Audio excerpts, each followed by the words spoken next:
one last point, maybe very important, the polyphony of Bach's music is amazing, as we know. And in these dance movements, we have to kind of always voice what are bass notes, notes that are sometimes middle voices, and then top voices. So we almost have to think we are in a choir where we jump from the different, from the sopranos to the altos, to the tenors, to the bass. And if we can incorporate that last element, we will have a good chance to capture Bach's magic in these dance movements. And I give you one example of this voicing that's towards the end.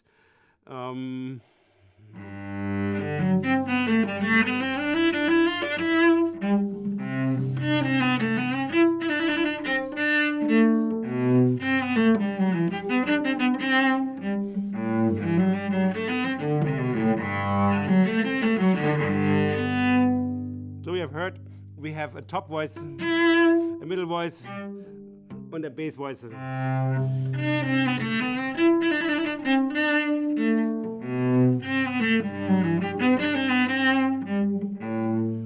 if we think about the phrasing naturally would be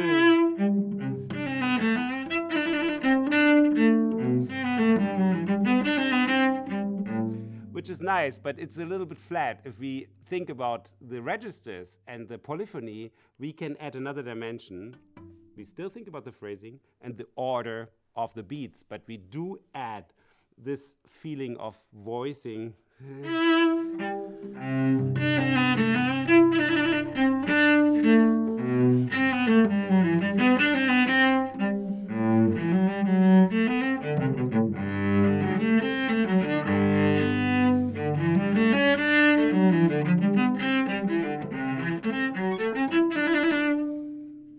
Which makes it a little bit more complicated, and I think we can play around with it. And I suggest to you that always the last bar in the first half and in the second half, you end the piece basically on the downbeat of that last bar, and always the phrase after is an afterthought. That helps also with that voicing and with that feeling of polyphony, because we end in the first half, for example, on a D.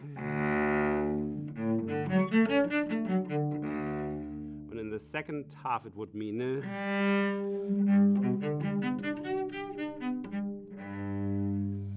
these afterthoughts you can always play very lightly. And again, that's something you can adapt for all the suites, for all the Allemandes, actually also for many courants.